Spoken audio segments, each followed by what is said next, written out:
Здравейте, приятели! Ето, че вече сме на прага на първия епизод от поредицата 5 минути за вярата.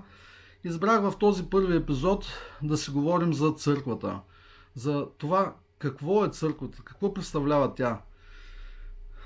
На пръв поглед този въпрос е елементарен, но всъщност никак не е така, тъй като дори самите свети отци в своите творения не са ни оставили пълно определение за това какво представлява църквата.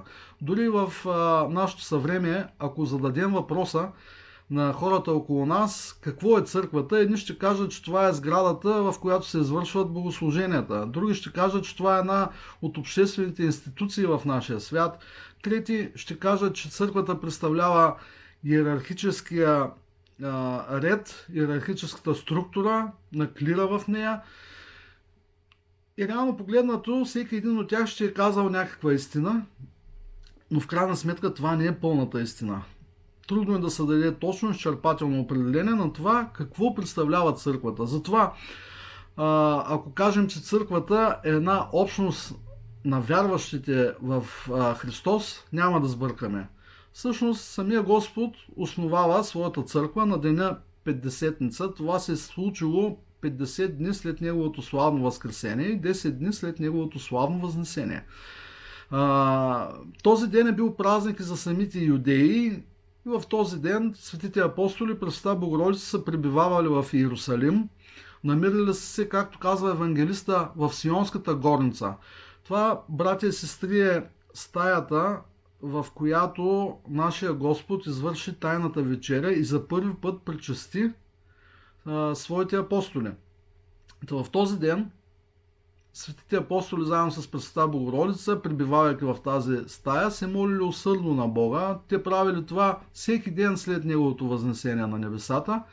И в един момент, в третия час, както казват, това е еврейското измерване на времето, което съответства на около 9 часа сутринта в наше време, се чу много силен тътен от небето. Върху светите апостоли слязал Светия Дух под формата на огнени езици и до такава степен ги преобразил, както вътрешно, така и външно проявление, че те започнали да говорят на непознати до този момент за тях езици. Езици, които никога не били учили, езици, някои от които те дори не били и чували до този момент. Тези, които присъствали там, били изумени от това, което се случило. Някои казали, със сладко вино са се опили. Но не било сладко вино, братя и сестри. Това била благодата на Светия Дух, която се проявила по този начин, за да я видят мнозинството от хора, които били около апостолите и Света Богородица, и да повярват в Бога.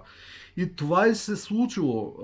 Светия апостол Петър получил дразновението да проповядва, изключително пламенно изнесъл проповед, която накарала мнозина от присъстващите да приемат християнството и да повярват в Христа.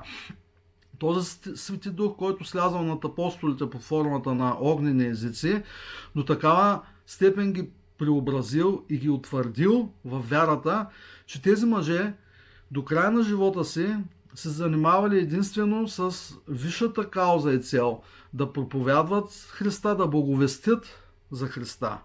И разпространили вярата по целия свят, макар че голямата част от тях загубили живота си. Всъщност само единствено стои евангелист Йоан Богослов, умира от естествена смърт.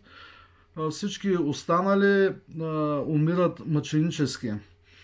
Казахме, че църквата е събрание на вярващите в Христа. Казахме обаче, че и пълно определение на това какво е църквата ние трудно можем да дадем. Затова важно е да кажем още какво представлява църквата. Тя е богочовешки организъм.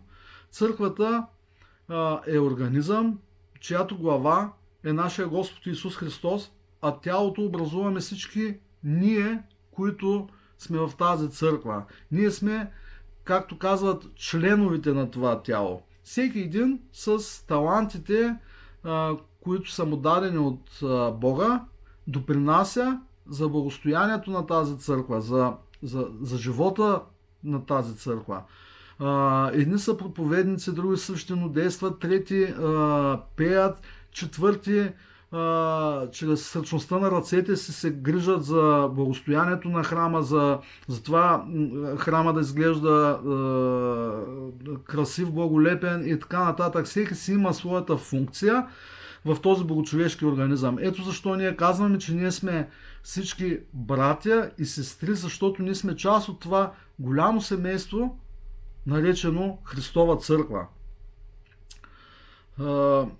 В нашето богослужение, православното богослужение, е немислимо свещеник сам да извърши литургия. Ето защо е много важно и мирените, обикновените християни да присъстват на богослуженията. Защото когато свещеника каже с мир на Господа да се помолим, трябва да има поне един християнин, който да отговори: Господи, помилуй. Немислимо е свещеник да извърши сам света литургия. Още нещо важно за църквата. Нашата църква се състои от две части. Едната част е земната църква, към която принадлежим ние, нарича се още воинстващата църква, защото ние още воюваме, още се борим за нашето спасение. Другата част от църквата се намира на небето. Това е небесната църква или още тържествуващата църква. Това са всички светии, всички починали, отминали от този свят, които са се спасили и пребивават в Царството Божие. Когато свещеника даде начало на литургията, вдигне ръцете си нагоре и каже: благословено е Царството на Отца и Сина и Светия Дух, всякога, сега и винаги и във веки веков. Амин. Тогава светиите, които са имали духовния поглед, казват, че в църквата влизат безброй количество ангели, също така и светии, които участват заедно с нас в светата литургия. А за светата литургия ще говорим надълго и на широко в следващите видеоклипове.